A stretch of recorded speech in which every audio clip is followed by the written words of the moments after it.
Subscribe करिए हमारे channel target UP TET CTET को और बेल आइकन को दबाइए।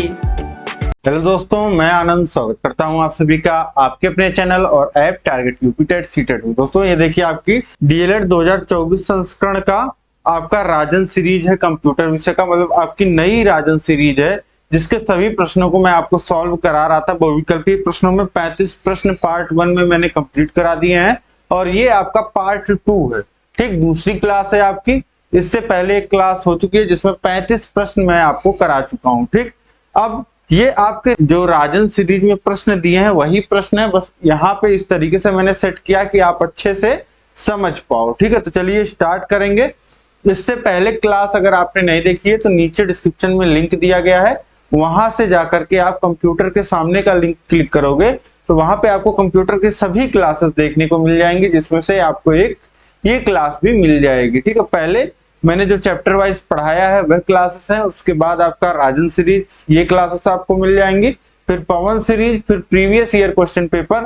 तो इस तरीके से आप अपनी पूरी तैयारी कर पाओगे। देखिए, इसी तरीके से आपको सभी विषय जो हैं वह पढ़ाए गए हैं। उम्मीद है कि आपको कहीं कोई दिक्कत आएगी तो आप कमेंट करके बताओगे और इस क्लास को लाइक और शेयर कर दीजिए। देखिए प्रश्न संख्या 36 है, कंप्यूटर का मुख्य कार्य आंकड़ों को परिवर्तित करना है। किसमें?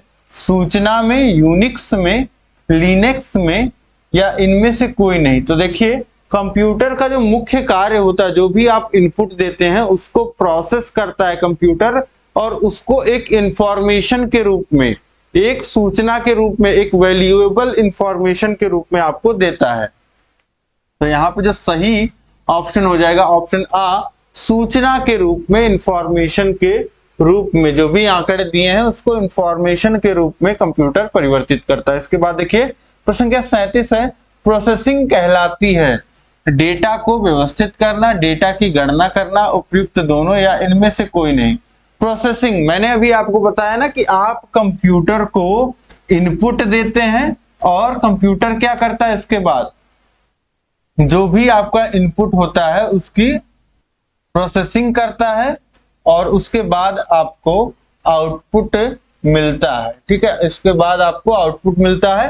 अब यहाँ पे समझिए, इनपुट आपने दिया मतलब आपने कुछ कंप्यूटर पे टाइप किया, कुछ आंकड़े दिए, ठीक, उसके बाद प्रोसेसिंग हुई उन आंकड़ों की और आपको आउटपुट के रूप में इंफॉर्मेशन मिला। लेकिन इस प्रोसेसिंग में क्या होती है, प्रोसेसिंग में जो भी आपका डेटा है, आंकड़े हैं, उनको कंप्यूटर व्यवस्थित करता है और उनकी गणना करता है। ठीक, ये दोनों ही प्रोसेस होते हैं कंप्यूटर में। तो यहाँ पे ऑप्शन सा जो हो जाएगा उपयुक्त दोनों, यह बिल्कुल सही हो जाएगा। इसके बाद देखिए प्रश्न संख्या 38 है, एमएस पावर पॉइंट प्रोग्राम में व्यू की संख्या कितनी होती है। तो एमएस पावर पॉइंट में आप देखोगे व्यू जो आपको दिखता है, एक तो आप इस तरीके का स्लाइड व्यू देख सकते हैं और रीडर व्यू आप देख सकते हैं, और इसी तरीके के आपके दो व्यू और होते हैं, मुख्यतः 4 व्यू होते हैं। तो ऑप्शन आ जो हो जाएगा यह बिल्कुल सही हो जाएगा। ठीक है, स्लाइड्स को आप 4 तरीके से व्यू कर सकते हैं। ठीक है, तो ऑप्शन आ यहाँ पे 4 सही हो जाएगा।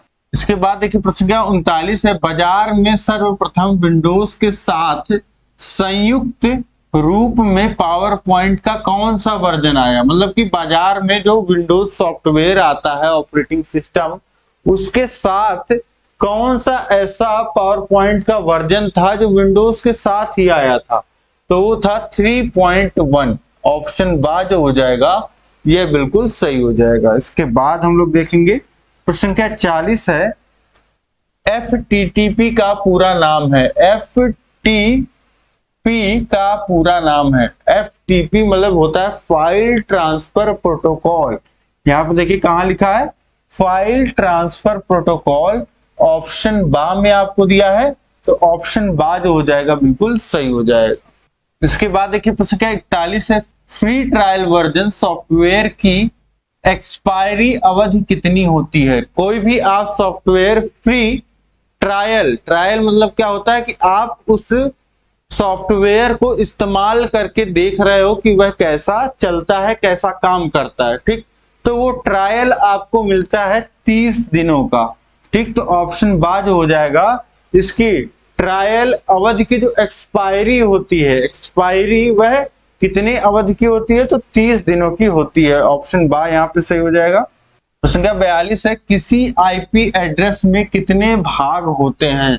तो कोई भी आईपी एड्रेस आप देखोगे तो इस तरीके से एक संख्या लिखी रहेगी यहाँ पे, फिर डॉट लगा रहता है, फिर इस तरीके से एक संख्या लिखी रहेगी, फिर डॉट लगा रहेगा, फिर एक संख्या लिखी रहेगी, फिर डॉट लगा करके एक संख्या और लिखी रहेगी। ठीक, तो ये जो है ये 4 पार्ट हो जाते हैं। ठीक है, ये आपके 4 पार्ट हो जाते हैं, तीसरा पार्ट और ये चौथा पार्ट।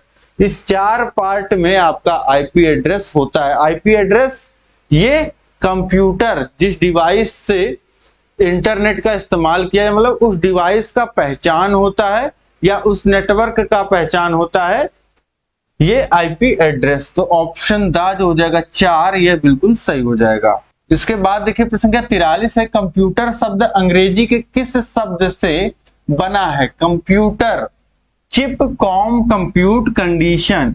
तो ये बना है कंप्यूट शब्द से। कंप्यूटर देखिए गणना करने वाली मशीन से कंप्यूटर का इवॉल्व हुआ है। पहले लोगों को गणनाएं करने में बड़ी बड़ी दिक्कत होती थी, तो इस तरीके से कंप्यूटर का जो है वो आविष्कार हुआ चार्ल्स बेबेज द्वारा।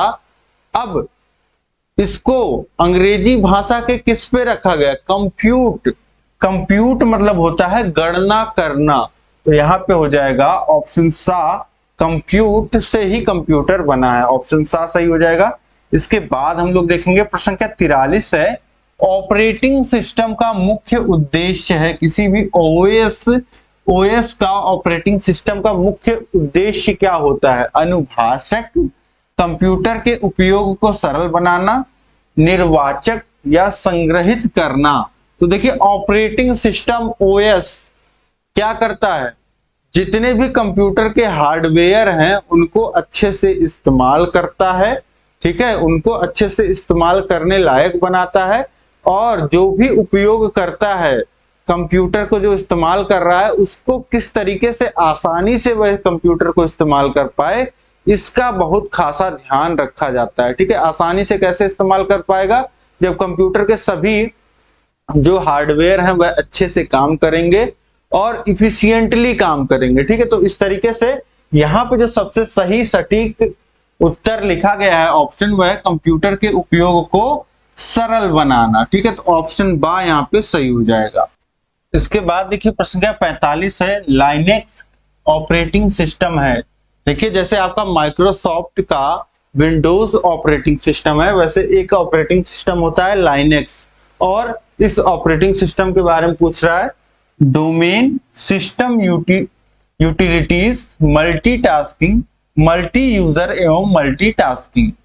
तो लाइनेक्स के बारे में पूछ रहा है, ये कैसा ऑपरेटिंग सिस्टम है। Domain, system utilities, multitasking, multi user, multitasking. तो ये जो ऑपरेटिंग सिस्टम होता है वह होता है multi user multitasking operating system. ठीक है, ऑप्शन द जो हो जाएगा ये बिल्कुल सही हो जाएगा। इसमें कई सारे यूजर्स हो सकते हैं और ये जो होता है वह एक साथ कई कार्य कर सकता है। तो ये समझ गए आप। इसके बाद हम लोग देखते हैं प्रश्न संख्या 46 है, कंप्यूटर की दूसरी पीढ़ी में उपयोग किया गया इलेक्ट्रॉनिक घटक है। कंप्यूटर के दूसरी पीढ़ी में क्या लगा, vacuum tube, IC chip, transistor या डायोड। तो पहली पीढ़ी में आपको पता है कि वैक्यूम ट्यूब का इस्तेमाल हुआ और कंप्यूटर्स काफी बड़े होते थे। उसके बाद दूसरी पीढ़ी में ट्रांजिस्टर का उपयोग हुआ, जिससे कंप्यूटर जो हुए वह छोटे आकार के हुए और जो इनकी स्पीड है वो भी बढ़ी। तो यहाँ पे ऑप्शन सा जो हो जाएगा ट्रांजिस्टर, यह बिल्कुल सही हो जाएगा। दूसरी पीढ़ी के जो कंप्यूटर थे उनका जो मेन कंपोनेंट था वह था ट्रांजिस्टर। इसके बाद देखिए प्रश्न संख्या 47 है, जो कंप्यूटर नेटवर्क के केंद्र में कार्य करता है उसे क्या कहते हैं। कंप्यूटर नेटवर्क के केंद्र में जो कार्य करता है उसे क्या कहते हैं। क्लाइंट होता है, client computer, server computer, node computer, network computer. तो ये होता है आपका सर्वर कंप्यूटर, ऑप्शन बा जो हो जाएगा ये बिल्कुल सही हो जाएगा। देखिए जहां भी जिस कंप्यूटर से आप बाकी सभी कंप्यूटर्स को जोड़ दोगे वह कंप्यूटर जो हो जाता है वह आपका हो जाता है सर्वर। तो जो ये कंप्यूटर नेटवर्क होता है, कंप्यूटर नेटवर्क में आपको पता है कई सारे कंप्यूटर आपस में जुड़े होते हैं और एक कंप्यूटर को उसमें हेड बनाना होता है जहां पे सभी कंप्यूटर आके जुड़ते हैं, उसी कंप्यूटर को कहते हैं सर्वर कंप्यूटर। ये कोई अलग से कंप्यूटर नहीं होता है, बस इसकी क्षमता जो है वह थोड़ी अधिक होती है। ठीक, तो ये समझ गए आप। इसके बाद हम लोग देखते हैं तो संख्या 48 है, कंप्यूटर का शाब्दिक अर्थ क्या है। कंप्यूटर का शाब्दिक अर्थ अभी आपने पढ़ा कि कंप्यूटर जो है वो कंप्यूट शब्द से बना हुआ है जिसका मतलब होता है गणना करना। तो ये है गणना करना, तो इसको कंप्यूटर संगणक गणक या कैलकुलेटर, तो इसको जो शाब्दिक अर्थ बोलते हैं हिंदी में वह बोलते हैं संगणक। संगणक मतलब की होता है गणना करने वाला, संज्ञा है। ठीक है, और गणक क्या है, गणक भी आपका गणक मतलब हो गया गणना करना, लेकिन संगणक संज्ञा से शब्द आ रहा है तो संगणक जो हो जाएगा आपका ये सही हो जाएगा। ऑप्शन बा जो हो जाएगा ये बिल्कुल सही हो जाएगा। इसके बाद देखिए प्रश्न क्या 49 है, निम्नलिखित में से किस नेटवर्क प्रणाली का प्रसार क्षेत्र सबसे कम होता है। ठीक है, कौन से नेटवर्क का जो एरिया होता है वो सबसे कम होता है। तो देखिए 3 प्रकार के नेटवर्क होते हैं, लैन, मैन और वैन। लैन जो होता है उसका एरिया सबसे कम होता है। ठीक है, 1 किलोमीटर से कम का रेंज इसका होता है। ठीक, तो यहाँ पे सबसे कम क्षेत्र वाला जो हो जाएगा आपका नेटवर्क प्रणाली वो हो जाएगा लैन। इसके बाद हम लोग देखते हैं प्रश्न क्या 50 है, ऑपरेटिंग सिस्टम जिसमें GUI graphical user interface, CUI दोनों गुण विद्यमान होते हैं, उसको हम क्या, उसको CUI दोनों गुण विद्यमान रहते हैं वह क्या है, विंडोज है, MS DOS है, लिनक्स है या सन है। तो देखिए ये दोनों गुण जो होते हैं वह विंडोज में होते हैं, तो ऑप्शन आ जो हो जाएगा आपका यह बिल्कुल सही हो जाएगा। और यहाँ पे CUI जो होता है ये आपका कैरेक्टर यूजर इंटरफेस होता है, तो दोनों के साथ आपका विंडोज ही होता है। अब इसके बाद आप देखिए नेक्स्ट है आपका प्रश्न संख्या 50 के बाद 51, वीडियो कॉन्फ्रेंसिंग मूलतः किस क्षेत्र से संबंधित है, मनोरंजन, संचार, सैन्य, मौसमी विज्ञान। तो देखिए वीडियो कॉन्फ्रेंसिंग जो है वह किसी क्षेत्र से अगर हम जोड़ सकते हैं तो वह है संचार का क्षेत्र, कम्युनिकेशन का क्षेत्र। ऑप्शन बा जो हो जाएगा यह बिल्कुल सही हो जाएगा, या यहीं पे संप्रेषण भी लिखा होता तो वो भी सही होता। इसके बाद देखिए प्रश्न क्या 52 है, ऑपरेटिंग सिस्टम का भाग नहीं है, linker, boutique, loader, BIOS, supervisor. तो देखिए लिंकर ऑपरेटिंग सिस्टम का भाग होता है, बुटीक लोडर भी होता है और बेसिक इनपुट आउटपुट सिस्टम भी होता है, सुपरवाइजर नहीं होता है।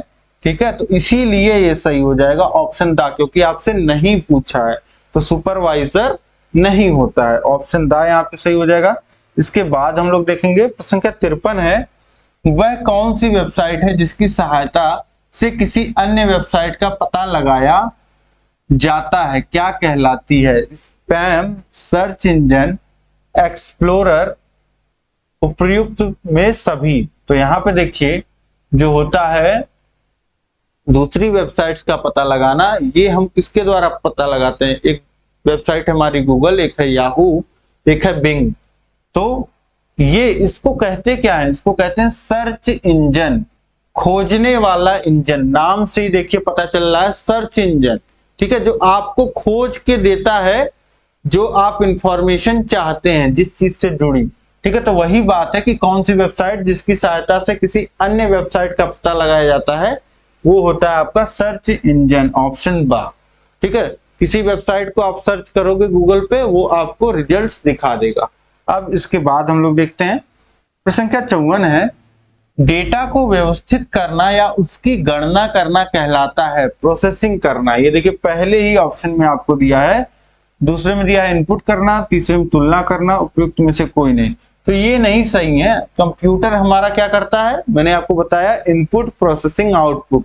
प्रोसेसिंग में क्या होता है, कंप्यूटर आपको डेटा को व्यवस्थित करता है और उसकी गणना करता है, ठीक है।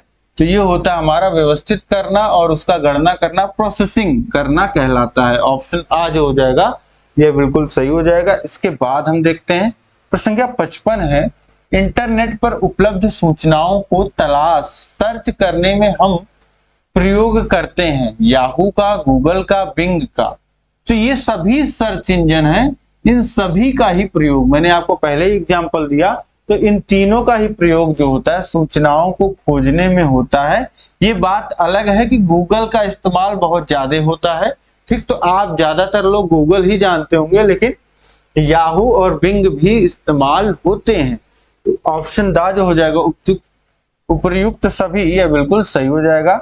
इसके बाद देख लेते हैं हम लोग, प्रश्न संख्या 56 है, MS ऑफिस किसका उदाहरण है? हार्डवेयर का, सिस्टम सॉफ्टवेयर का, एप्लीकेशन सॉफ्टवेयर का, वायरस का। तो अगर आपको सोचना है कि ये कैसा सॉफ्टवेयर है, तो आप सोचिए क्या इसके बिना, MS ऑफिस के बिना आपका कंप्यूटर चल सकता है? तो बिल्कुल, जो आपका कंप्यूटर का हार्डवेयर है वो काम करेगा और कंप्यूटर जो है आप इस्तेमाल कर पाओगे, लेकिन कुछ टास्क ऐसे होंगे जो आप परफॉर्म नहीं कर पाओगे, ठीक है। जो MS ऑफिस सॉफ्टवेयर आपको करके देता है, जैसे लेटर टाइप करना हो, रिपोर्ट बनाना हो, रिज्यूम बनाना हो, तो ये सब आप कैसे करते हैं? MS ऑफिस सॉफ्टवेयर द्वारा करते हैं। तो ये आपका हो जाता है एप्लीकेशन सॉफ्टवेयर, मतलब आप कुछ काम करना चाह रहे हैं कंप्यूटर पे अलग, तो उसके लिए ये सॉफ्टवेयर है। तो ऐसे सॉफ्टवेयर को हम कहते हैं एप्लीकेशन सॉफ्टवेयर, ठीक है। सिस्टम सॉफ्टवेयर वे है जो जिसके बिना आपका सिस्टम चल ही नहीं सकता, जैसे विंडोज सॉफ्टवेयर है, उसके बिना वो एक ऑपरेटिंग सॉफ्टवेयर है जिसके बिना आपका सिस्टम नहीं चल सकता, ठीक। तो ऑप्शन सा जो हो जाएगा एप्लीकेशन सॉफ्टवेयर है MS ऑफिस। इसके बाद देखिए प्रश्न संख्या 57 क्या कह रहा है। प्रश्न संख्या 57 है, कुंजी पटल का दूसरा नाम है। कुंजी पटल मतलब आपका कीबोर्ड, ठीक है, जिसपे आपकी सारी बटन्स होती हैं। तो यहाँ पे वही ऑप्शंस में दिया भी गया है कीबोर्ड, ऑप्शन बाज हो जाएगा, ठीक है। कुंजी पटल का जो दूसरा नाम होता है, जो जनरली हम जानते हैं, ये तो हिंदी नाम हो गया, लेकिन जनरली हम क्या बोलते हैं? कीबोर्ड ही बोलते हैं, ठीक। तो ऑप्शन बा यहाँ पे सही हो जाएगा।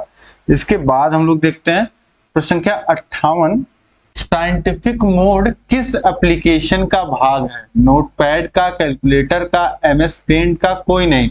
तो कैलकुलेटर में आप देखेंगे कि साइंटिफिक मोड भी होता है। कैलकुलेटर में जो बेसिक आपके गणित की क्रियाएं होती हैं, जोड़, घटाना, गुणा, भाग और परसेंटेज, ये आप देखेंगे कि आपको नॉर्मल मोड में दिया रहता है, ठीक है। इक्वल टू का साइन दिया रहेगा, ये सभी चिन्ह आपको मिलेंगे नॉर्मल मोड में। लेकिन अगर आपको करनी लगाना है, साइन ज्ञात करना है और x के पावर y करना है, तो ये सारे जो मोड होते हैं ये साइंटिफिक में आते हैं, ठीक है। तो इस तरीके से ये आपका कैलकुलेटर में होता है। साइंटिफिक मोड किस एप्लीकेशन में होता है पूछ रहा है, तो कैलकुलेटर में होता है। इसके बाद हम लोग देखते हैं प्रश्न संख्या 59 है, 1 बाइट में होते हैं। देखिए ये आपका मेमोरी जो होता है उसको नापने का, जैसे कोई भार है तो उसको हम ग्राम में नापते हैं, फिर उसके बाद किलोग्राम में नापते हैं, ठीक। इसके बाद क्विंटल में, टन में, इस तरीके से नापते हैं। इसी तरीके से जो डेटा होता है उसको हम एक बिट बोलते हैं, जो सबसे छोटा होता है उसको समझिए एक बिट जो है स्टैंडर्ड है। और एक बाइट जो है, एक बाइट जो होता है उसमें होते हैं 8 बिट। तो एक कैपिटल बी अगर लिखा है तो इसका मतलब होता है 1 बाइट, और 8 स्मॉल बी लिखा है तो इसका मतलब होता है बिट, ठीक। तो आप अपने इंटरनेट की स्पीड देखेंगे तो आपको दिखाएगा KBPS में, इस तरीके से, ठीक है। तो किलो बिट पर सेकेंड, ठीक। और इस तरीके से अगर कहीं लिखा है केबी कैपिटल बी लिखा है तो उसका मतलब है ये आपको किलो बाइट दिखा रहा है, लेकिन जनरली स्पीड जो है वह इसी में दिखाते हैं क्योंकि स्पीड बढ़ा के दिखाना होता है। तो छोटे यूनिट में दिखाएंगे तो नंबर बड़ा दिखेगा, ठीक। तो ये कंपनियां करती हैं। अब यहां पे समझिए कि एक बाइट में जो होता है 8 बिट होता है, एक बाइट में 8 बिट होते हैं, ठीक। बाइट बिट समझ गए आप। अब इसके बाद हम लोग देखते हैं प्रश्न संख्या 60 है, हार्ड डिस्क कहलाती है निवेश युक्त, निर्गत युक्त, प्रोसेसिंग युक्त या भंडारण युक्त। युक्त मतलब डिवाइस, और देखिए हार्ड डिस्क क्या है, निवेश मतलब इनपुट युक्त, निर्गत मतलब आउटपुट युक्त, प्रोसेसिंग युक्त मतलब कि प्रोसेसिंग डिवाइस है, और भंडारण युक्त मतलब स्टोरेज डिवाइस है। तो हार्ड डिस्क में आप क्या करते हैं, हार्ड डिस्क में आप डेटा को स्टोर करते हैं, तो ये आपका हो गया भंडारण युक्त स्टोरेज डिवाइस। ऑप्शन दा जो हो जाएगा यह बिल्कुल सही हो जाएगा। इसके बाद हम लोग देखते हैं प्रश्न संख्या 61 है, ALU में छोटे स्मृति रजिस्टर की व्यवस्था को कहते हैं। ALU arithmetic and logical unit में जो छोटे स्मृति रजिस्टर होते हैं उसकी व्यवस्था को क्या कहते हैं, एक्यूमुलेटर, स्मृति, डेटाबेस, द्विअंकीय प्रणाली। तो इस व्यवस्था को क्या बोलते हैं, एक्यूमुलेटर बोलते हैं। ऑप्शन आ जो हो जाएगा, ALU में जो छोटे स्मृति रजिस्टर होते हैं, छोटे मेमोरी के जो रजिस्टर होते हैं उसे एक्यूमुलेटर बोलते हैं। ऑप्शन आ सही हो जाएगा। इसके बाद हम लोग देखते हैं संख्या 62 है, निम्न में से निर्गत युक्ति आउटपुट डिवाइस है क्या, लाइट पेन, कुंजी पटल, मॉनिटर, टच स्क्रीन। तो निम्न में से निर्गत युक्ति कौन सी है, आउटपुट। देखिए लाइट पेन से जो होता है इनपुट करते हैं, ठीक है, लाइट पेन से समझिए लिखने का काम होता है। कुंजी पटल ये आपका कीबोर्ड, कीबोर्ड से भी इनपुट करते हैं। मॉनिटर ये आपका आउटपुट का काम करता है। और वही आपसे पूछा निर्गत युक्ति आउटपुट डिवाइस, तो यही आपका ऑप्शन सा मॉनिटर सही हो जाएगा। और टच स्क्रीन पे भी आपका क्या होता है, ये मैं टच कर रहा हूं तो इनपुट आ रहा है, लाइन खींच रहा हूं तो इनपुट हो रहा है, ठीक। जो लिख रहा हूं वो लिख पा रहा हूं, तो इस तरीके से ये इनपुट का कार्य हो रहा है ना टच स्क्रीन करने पे।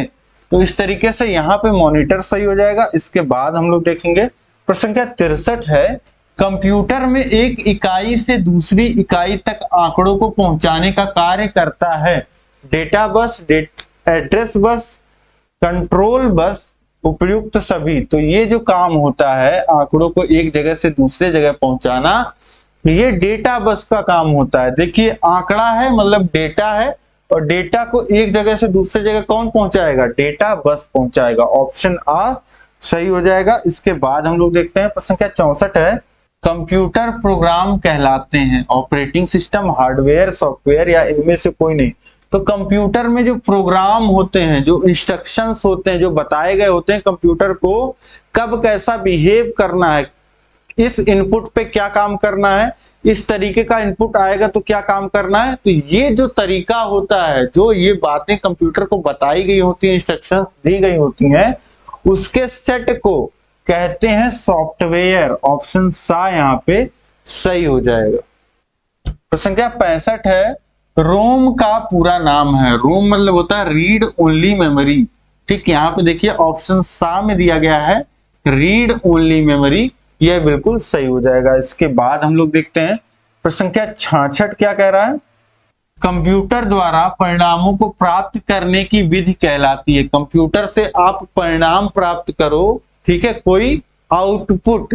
परिणाम का मतलब क्या होता है, कंप्यूटर में रिजल्ट प्राप्त करने का मतलब होता है आउटपुट प्राप्त करना, इनपुट मेमोरी आउटपुट। ऑप्शन सा आउटपुट ये सही हो जाएगा, ठीक है, ये सभी गलत है।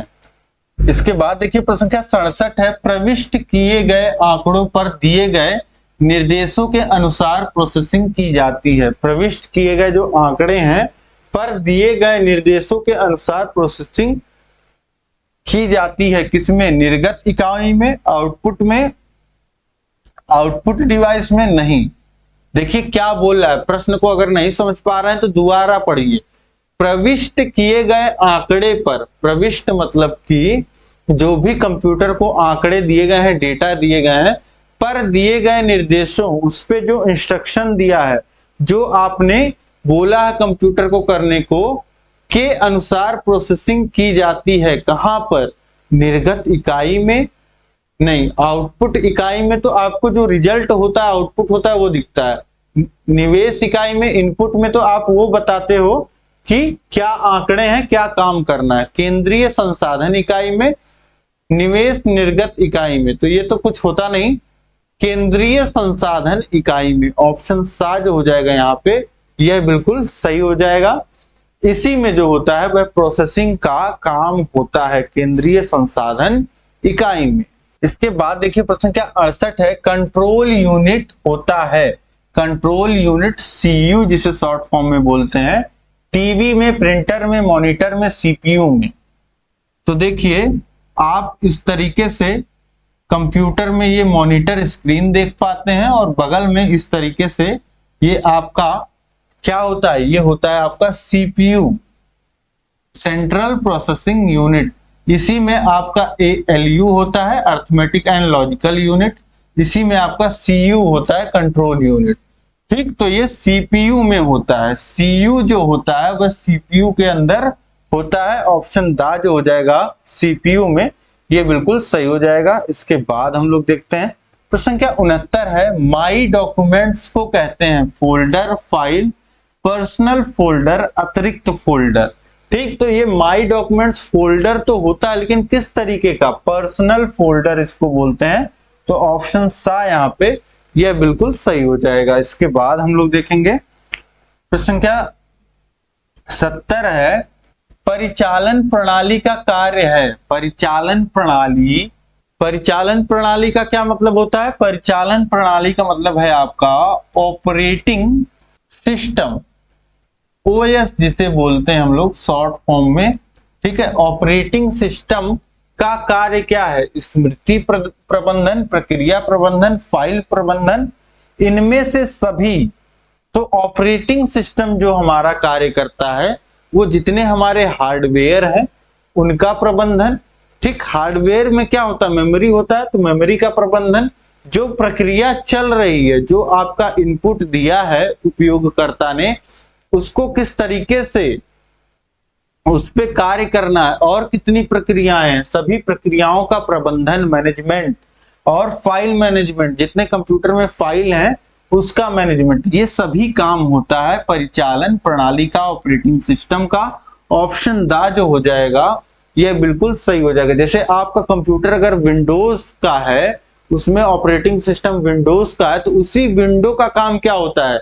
आपके कंप्यूटर में जितने कंपोनेंट हैं, माउस है, कीबोर्ड है, स्पीकर है, सीपीयू जो है, इन सभी का, इन्हीं सभी को उपयोग में लाते हुए आप जो भी इनपुट दे रहे हो, जो भी काम कर रहे हो कंप्यूटर में, उन सभी कामों को प्रबंधन, उनका मैनेजमेंट करना। ठीक है, जो आपके कंप्यूटर में मेमोरी स्टोर किया है आपने, उसका प्रबंधन करना, और जो जितनी फाइल्स हैं उनका प्रबंधन करना। तो इनमें से सही ऑप्शन सा दा जो है यहाँ पे बिल्कुल सही हो जाएगा।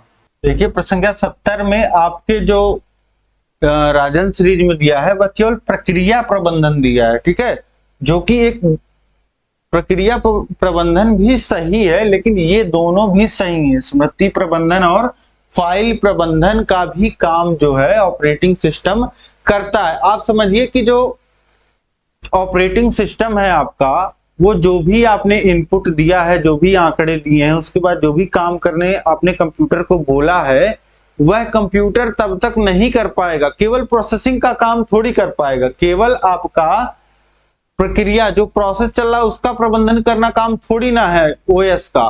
वो सभी चीजों का प्रबंधन करता है। ठीक है, केवल एक काम अगर स्पेसिफिक उसको दे देंगे, केवल प्रोसेस का वो ध्यान रखे, तो उसको उसी प्रोसेस में मेमोरी का भी ध्यान रखना पड़ेगा, क्योंकि कंप्यूटर में सारा काम मेमोरी पे ही तो होता है, फाइल्स से ही तो होता है, फाइल्स से डेटा आता है, मेमोरी को मैनेज करता है। तो ये जो है तीनों आपस में मिले जुले हैं। ठीक, तो इसीलिए ऑप्शन दा यहाँ पे सही होगा, इनमें से सभी। इसके बाद देखिए प्रश्न क्या 71 है, टूल बॉक्स में ऑप्शंस की संख्या होती है। टूल बॉक्स जो होता है उसमें कितने ऑप्शंस होते हैं यह आपको यहाँ पे बताना है। तो टूल बॉक्स में 16 ऑप्शंस होते हैं। ऑप्शन 7 हो जाएगा यहाँ पे, यह बिल्कुल सही हो जाएगा। इसके बाद हम लोग देखते हैं प्रश्न संख्या 72 है, परिचालन प्रणाली के अवयव हैं। परिचालन प्रणाली फिर से आपका operating system, shell, kernel, applications, tool, ये सभी जो होते हैं ओएस के पार्ट होते हैं। सेल, कर्नेल और एप्लीकेशंस, टूल। ठीक, तो ऑप्शन दा जो हो जाएगा यहाँ पे उपयुक्त सभी, यह बिल्कुल सही हो जाएगा। तो इस तरीके से आपने यहाँ पे प्रश्न संख्या 72 तक देख लिया। अब उम्मीद है कि यहाँ तक आपको सभी प्रश्न समझ में आ गए होंगे। इस क्लास को आप लाइक कर दीजिए, अपने सभी दोस्तों में शेयर कर दीजिए ताकि सभी लोग इसी तरीके से आसान भाषा में कंप्यूटर विषय को समझ पाएं। और आपको यहाँ पे देखिए इस क्लास की मदद से रटने की आवश्यकता नहीं पड़ेगी। आप आसानी से जो भी प्रश्न आपको आएंगे बहुविकल्पीय के और जो भी इसी से रिलेटेड आपके अति लघुत्तरी, लघुत्तरी में आएंगे उसको भी आप लिख पाओगे। ठीक है, बहुविकल्पीय तो आप करके आओगे ही और लिख के भी आओगे। अब देखिए यहाँ पे आप यस लिख करके कमेंट करिए आपको अगर यहाँ तक सभी प्रश्न समझ में आ गए होंगे। ठीक, अगर कहीं कोई दिक्कत है तो आप क्वेश्चन नंबर लिख करके कमेंट करिए। और चैनल को अभी तक सब्सक्राइब नहीं किया तो सब्सक्राइब कर लीजिए। और नीचे सभी विषयों का लिंक दिया गया, सभी विषयों को पढ़िए यहाँ पे YouTube पे। और अगर आप चाहते हैं कि अच्छे ढंग से आपकी पढ़ाई हो तो नीचे ऐप का लिंक दिया गया है, ऐप को डाउनलोड कर लीजिए। वहां पे आप और अच्छे ढंग से कम समय में बेहतर ढंग से पढ़ पाएंगे। ठीक, कहीं कोई दिक्कत आती है तो आपको हमारा नंबर दिया गया है, कॉल करिए, व्हाट्सएप करिए। कहीं कोई समस्या है तो कमेंट करके बताइए। मिलेंगे हम लोग नेक्स्ट क्लास में। जय हिंद, जय भारत।